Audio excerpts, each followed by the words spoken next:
Hello, good morning everyone.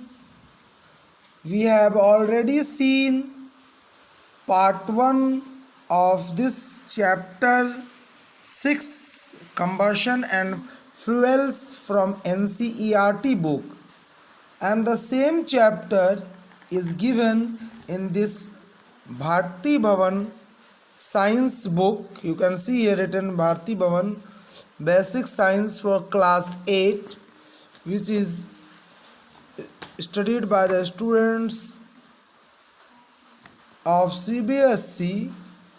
We are doing the same chapter in as combustion and fuels, chapter number 7. So first part we have already done. Today we are going to do the next part.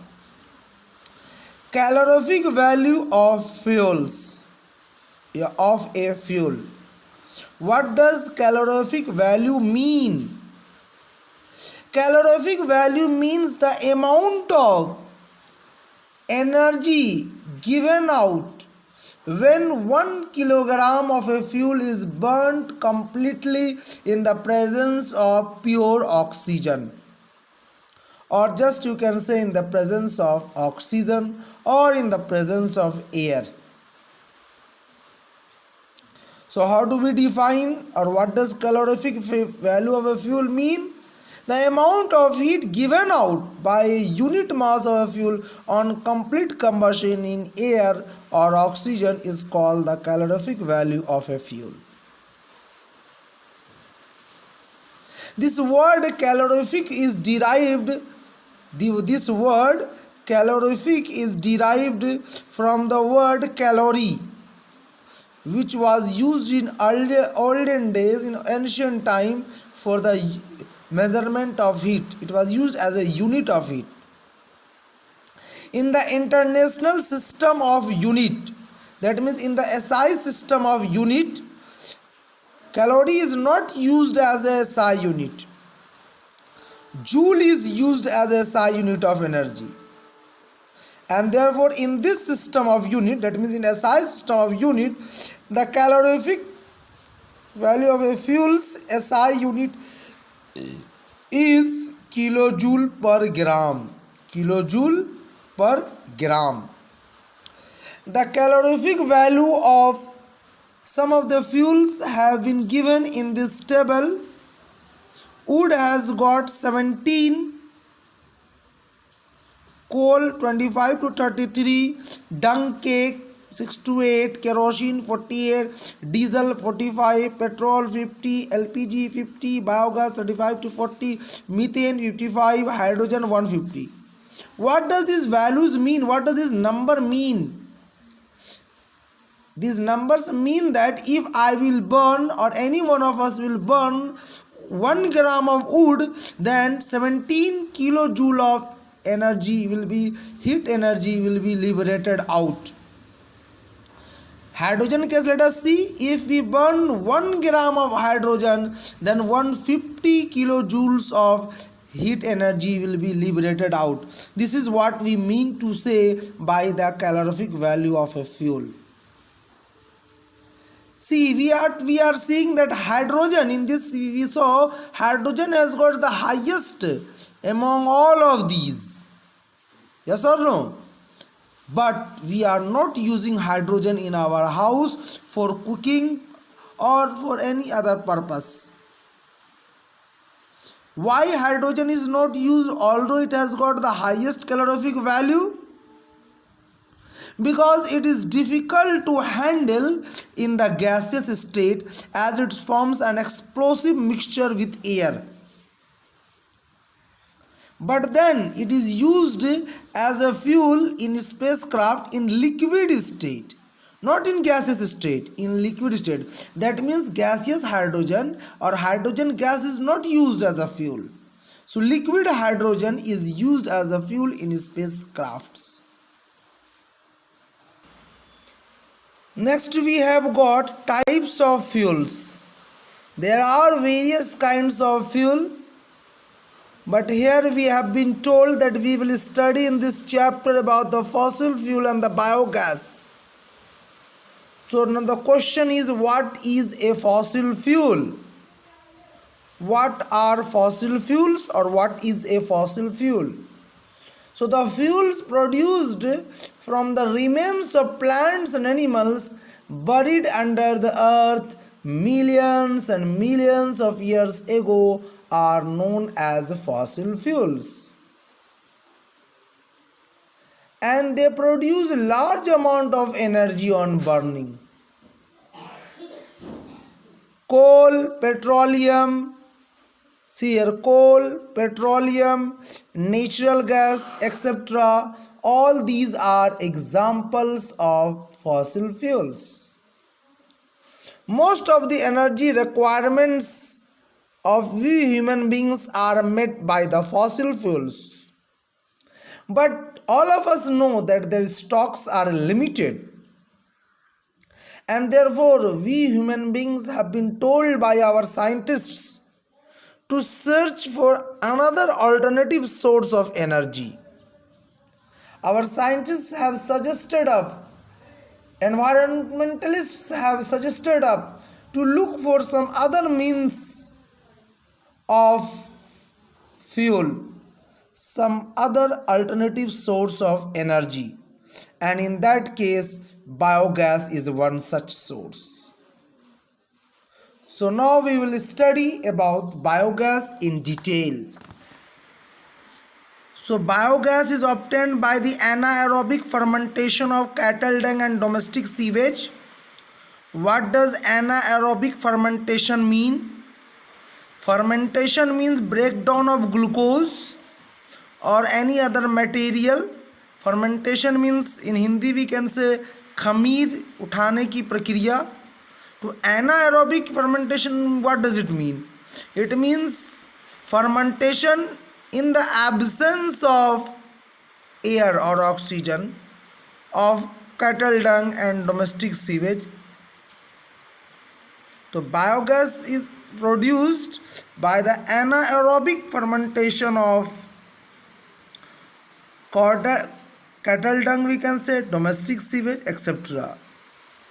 So a mixture of methane, carbon dioxide and hydrogen sulfide is obtained. Methane gas is the main constituent gas that is used as a main bioproduct of biogas after anaerobic fermentation. See here, the diagram has been shown to us. The design of the floating dome biogas plant.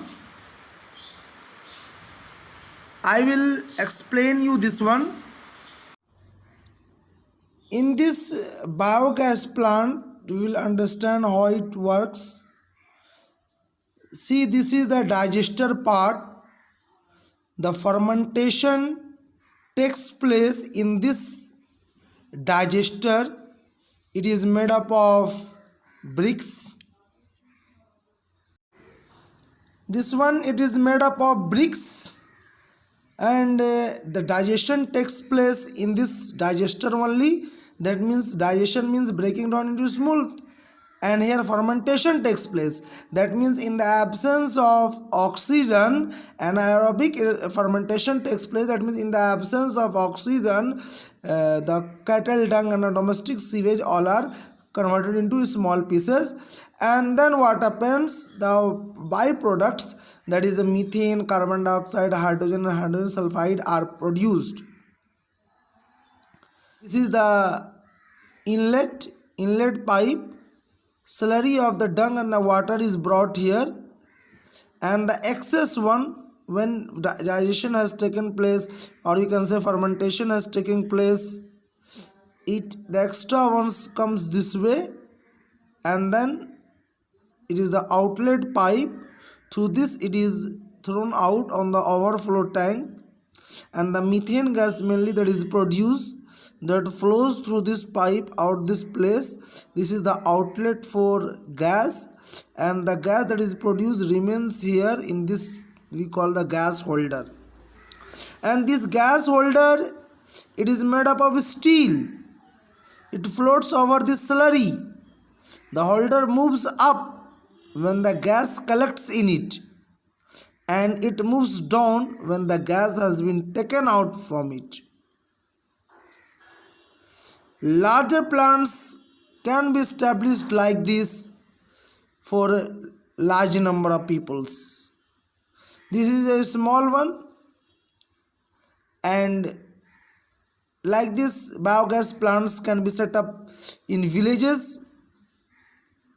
A number of can be set up for each village. It can be set up, and the people of that village will bring their cow dung, cattle or other cattle dung, domestic sewage, and they will throw it in it, and then by anaerobic fermentation the methane gas that is produced will come out through this way, and this is has got a connection to the pipe, and that pipe is connected to everyone's house, those who bring and give the cattle dung and domestic sewage here, and then they make use of this methane gas for the purpose of cooking and other works they need. So methane is here the main constituent biogas, and this methane burns in presence of oxygen to produce carbon dioxide, water, and heat. That heat that is produced, that is only used for cooking and other purposes. So in this part they have given the explanation, you can read here also. Next we have got coal. Coal is the most widely found fossil fuel, and it is obtained from mines, and it has been used from ancient time. Coal contains carbon as the main constituent substance, and carbon, when it combines with the oxygen, it produces carbon dioxide and heat.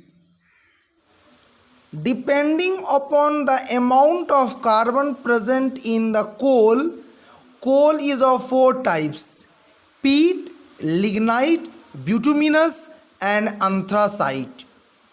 Peat contains 65 to 70% carbon.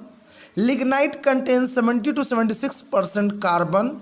Bituminous contains 76 to 86% carbon, and anthracite is the best coal that contains 86 to 92% carbon. Coal has the following disadvantages as a fuel. So when we burn coal, we get heat energy, and carbon dioxide is one of the gas produced. There are some disadvantages of using coal as a fuel. So what are those disadvantages? All of us know that when our mother burns coal, we see that lot of soot, that we can say karik, is produced. Then this makes the vessel, the bottom of the vessel, black, and this coal contains nitrogen and sulfur as impurities, which also burns to form the oxides of these elements. That means it will form sulfur dioxide, nitrogen dioxide. They are harmful, poisonous, they are pollutant. They add pollutant to the atmosphere. The burning of coal adds pollutants to the atmosphere. If this carbon is burnt in insufficient supply of oxygen, then instead of forming carbon dioxide, it will form carbon monoxide. And carbon monoxide is said to be very harmful, and it is a poisonous gas. It pollutes the air, as well as if anybody inhales it in large amount, more amount, and it gets dissolved in the blood of that person, then what will happen? It will not allow the oxygen to be dissolved. All the exist in coal is not combustible. That means whatever makes up the coal, just now we saw different amount of carbons are there, and then some other compounds are there, nitrogen compounds, sulfur compounds. So what they do, they become a waste, and Coal dust causes health problem for miners. Those who work in the mines, coal mines, they have to face health problems. Next we come to next page, petroleum and natural gas. So what is a petroleum? Petroleum is a thick, dark, strong smelling liquid generally found deep inside under the earth. And from this petroleum we get many fuels. And the unrefined petroleum is known as crude oil. What do you call crude oil? In Hindi we can say kacha tel.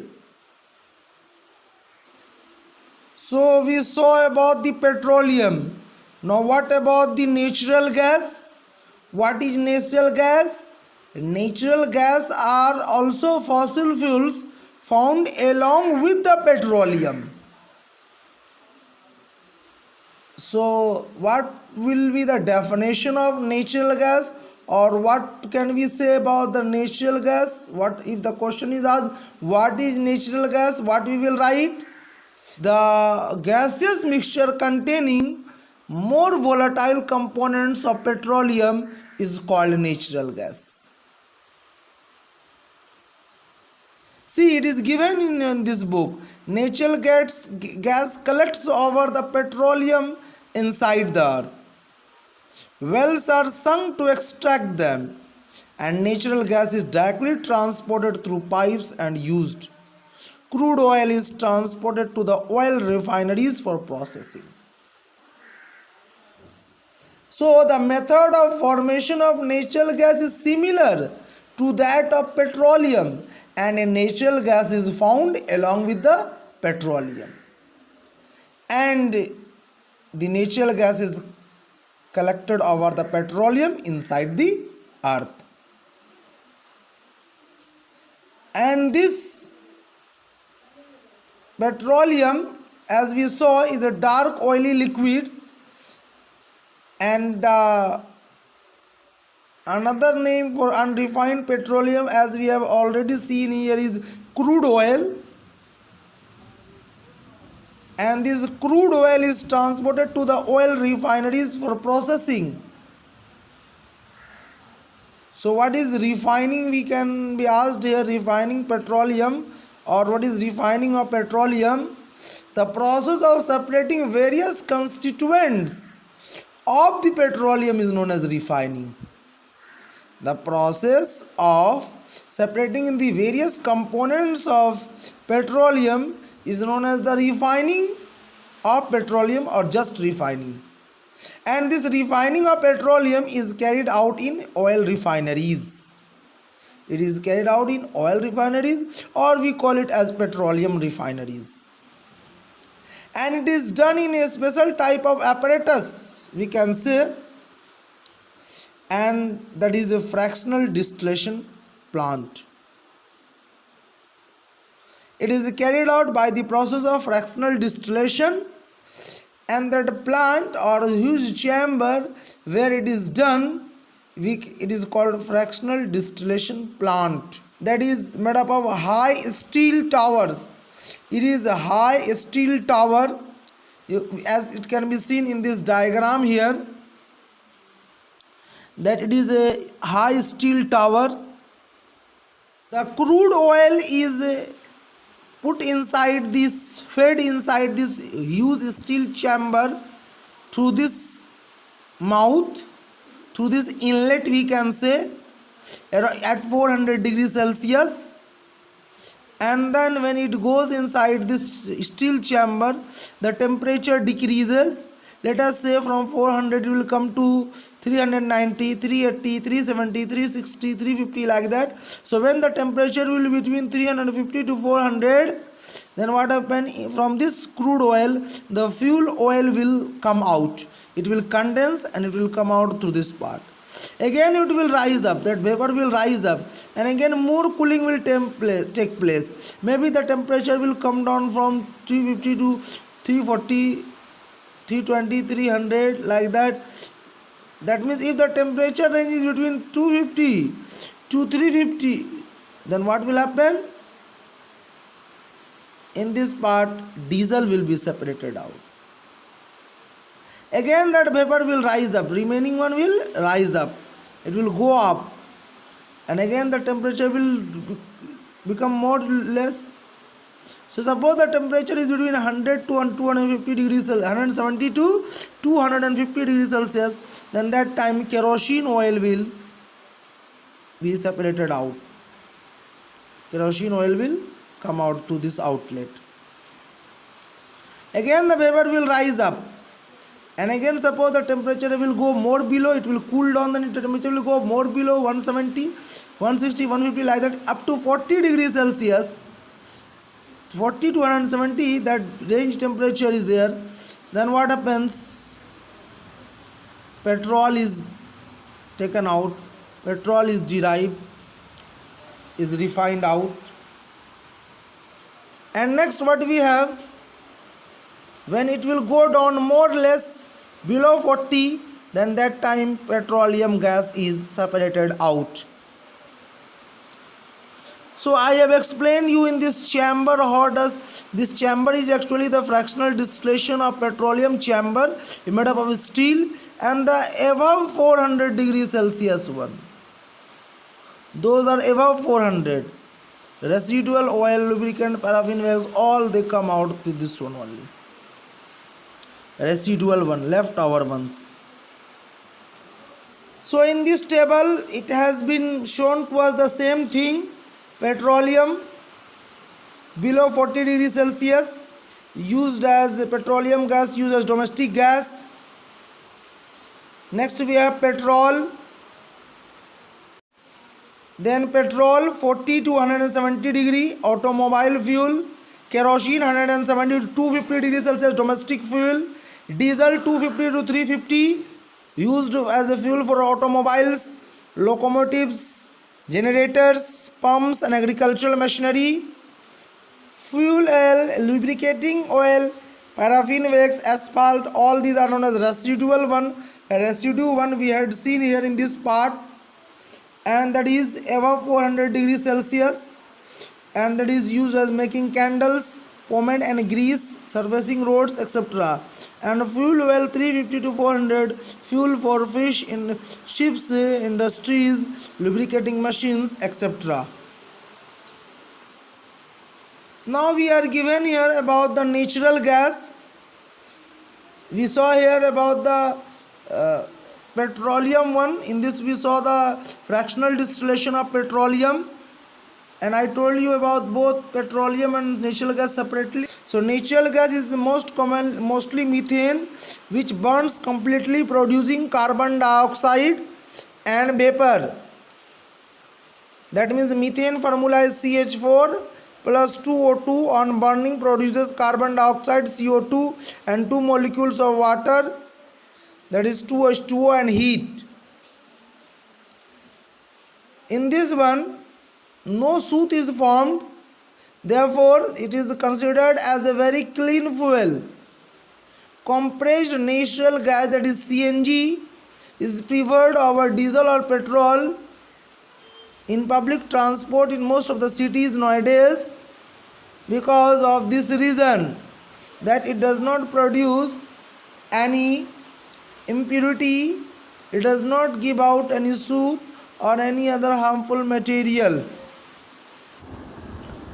Now we will see what makes a good fuel. That means we are going to see the properties of a good fuel.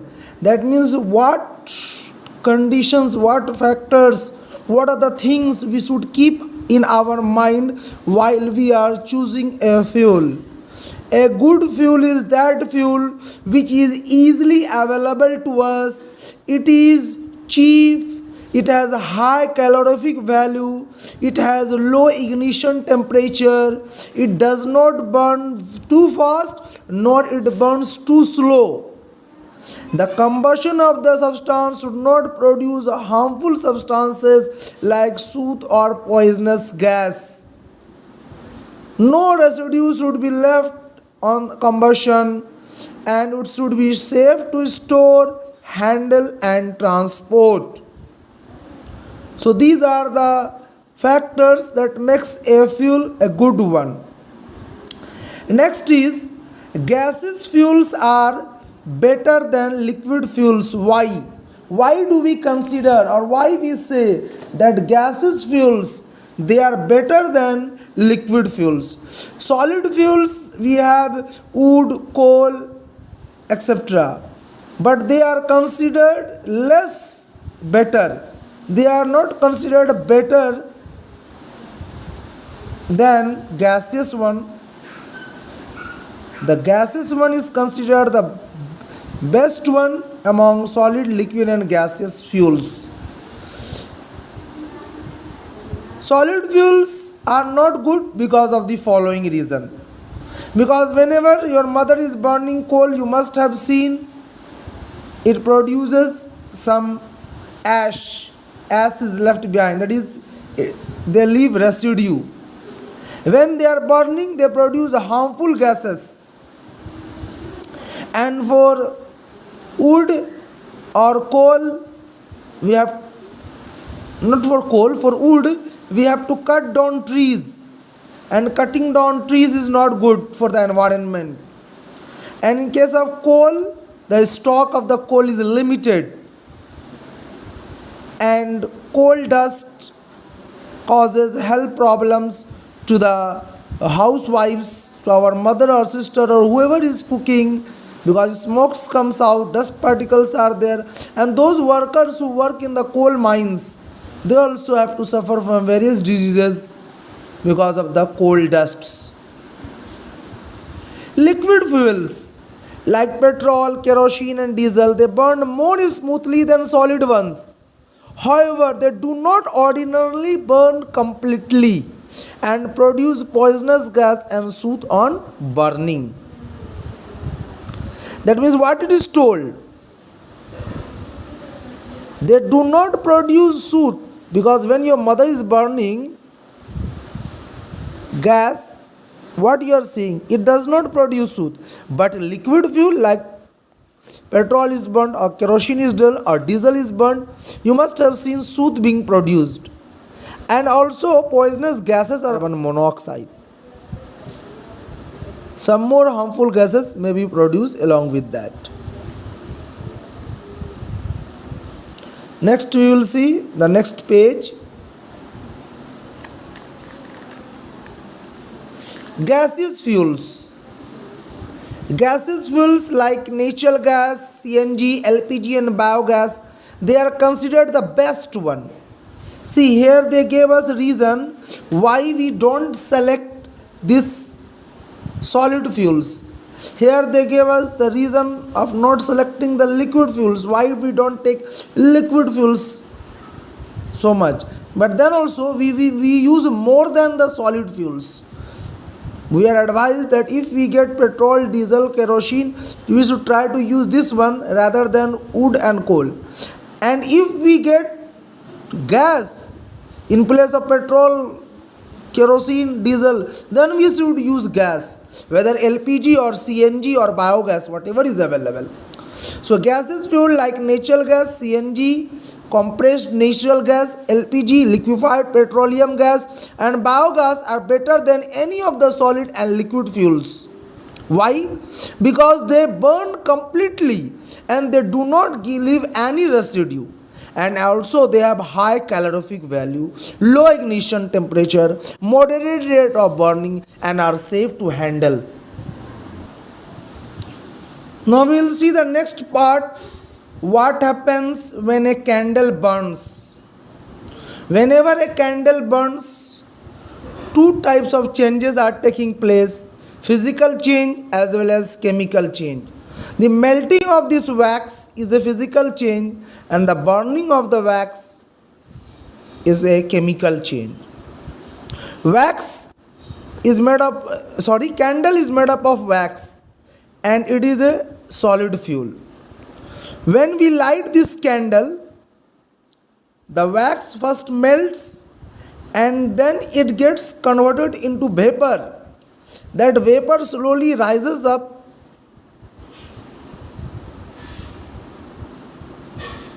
along with the wick, and then it burns in the wick. This vapor one burns to give heat and light. Carbon dioxide, soot and water is also produced. Now we will study about the various reasons of this candle flame. If any one of us will observe minutely this candle flame, we will find that there are 4 reasons in this candle flame. This one, number 1 that we are seeing here, it is marked in this figure number 1. This part, a bright blue region is there near the wick where the wax burns completely. In this part, what happens? Complete burning takes place. Next, what we have? Second part, second region, that is the dark inner cone containing the unburnt vapor of the wax. And one more thing about this reason number 1 that we have, that in this area, in this blue zone, no oxygen is available for the burning to take place. The blue color at the bottom is due to the combustion of the carbon monoxide. And the second zone that we are seeing, it is known as the dark zone. The wax vapors cannot get enough amount of oxygen from the air to burn completely. Some carbon particles are left unburnt which get hot and they glow yellow light. And this dark zone where there is no combustion. Next we have third zone. The third zone, it is known as the luminous zone. The luminous zone, that means containing the unburned carbon particles. This is the hottest zone, and in this part yellow flame is seen. And the last part that we are seeing, the fourth part here, this surrounding one, this is the outermost, we can say, zone of this candle flame, and it is also known as the non-luminous zone. Third number is known as the luminous zone. This is known as the non-luminous zone. It surrounds the whole flame. You can see here how it is surrounding the whole flame. The wax vapor in this layer get more oxygen than air around, and with that complete combustion takes place. Now in this part we are told about the melting and the vaporization of wax. Here it has been told that in figure 7.10 we have to see. So I am directly explaining you all here what has to be done. We are told to light a candle and wait for a while. Some wax near the candle melts and then it will go up along with the wick, and then we will place a bent glass tube of this way, which is bent at 2 right angles. One end is shorter and the other one is bigger, and then with the bigger one we will put inside a beaker or a bottle or something, and then we will bring the smaller one near this flame of this candle. After some time, what we will observe, that some white fumes are getting into this through this part, and finally it is getting collected inside this vessel. So what do we conclude? After some time it solidifies and we conclude that this is nothing but it is the wax. So the unburnt wax that was here in this part, that got transferred from this tube, delivery tube, into this one. So all these are physical changes that the wax of a candle undergoes. Next we are told about here in this one, next we are told the products of burning of wax. That means water vapor and carbon dioxide is produced, that we have to check. Now we will see here in this figure number B, we will see. Now we are told that as we have done the arrangement here, in the same way we will do the arrangement, but we will take that bend tube, delivery tube, not inside the vessel. We will place in a beaker or in a watch glass or in a dish. We will place some anhydrous copper sulfate, and then we will bring that bigger one end tube the bigger one hand of this tube closer to this anhydrous copper sulfate. What will happen after some time?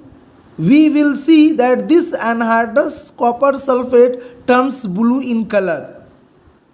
Why it turns blue in color? It turns blue in color indicating that from this side water vapor has come, because water vapor only or water only turns anhydrous copper sulfate into blue. It proved that during the burning of a candle, water vapor is also produced. Next, we are told to see another one. We are told to do activity. We are told to arrange the apparatus as shown in the diagram. In this test tube, we will take lime water, freshly prepared lime water. What is that freshly prepared lime water? Calcium oxide dissolved in water. We will take freshly prepared lime water, and then we will take a cork having two holes in it, A and B. Through one hole we will insert this bigger one delivery tube as we had done earlier one, and through the next hole we will take a small one bent L-shaped delivery tube and we will insert in it. Then what we will do, we will try to suck air through this end. When we will suck air, then the air from here will come to us, and then after that when the burning is taking place here, whatever gases are being produced, that gas will get into this tube and come here because of our sucking. Because we are trying to suck air from here, so low pressure will be created, there will be deficiency of air, and so air from this side will get into it. But this air will not come here out because we have dipped this end of this tube inside the lime water. So what will happen? We will see bubble formation taking place in that side and coming out. And after some time, when we will do 5 to 10 times like this, after that sometime we will see this lime water, which was white in color, has turned now milky white. Milky white it has turned, little yellowish type it has been formed. So what we conclude from this activity, that carbon dioxide gas is produced during the burning of a candle, because carbon dioxide gas only turns lime water milky. Next we are told to do another one, that we will take a burning candle and we will take a steel dish or any plate and we will catch it with the hold of a tongue, and then we will bring it just under the flame of this candle. What we will see, that this steel dish turns black from below. How does it turn black? Because soot is produced here, karikh we call in Hindi. So we understand that during the burning of a candle, soot is also produced. So the chapter is over. Now you all study nicely. If you have not understood any part of this chapter, once again see the video. This is the video of that chapter, and of the first video I have given the link in the description. If any one of you have not seen, you can go into the description down and then you can see that video. Okay, wish you all the best. Study nicely. Thank you.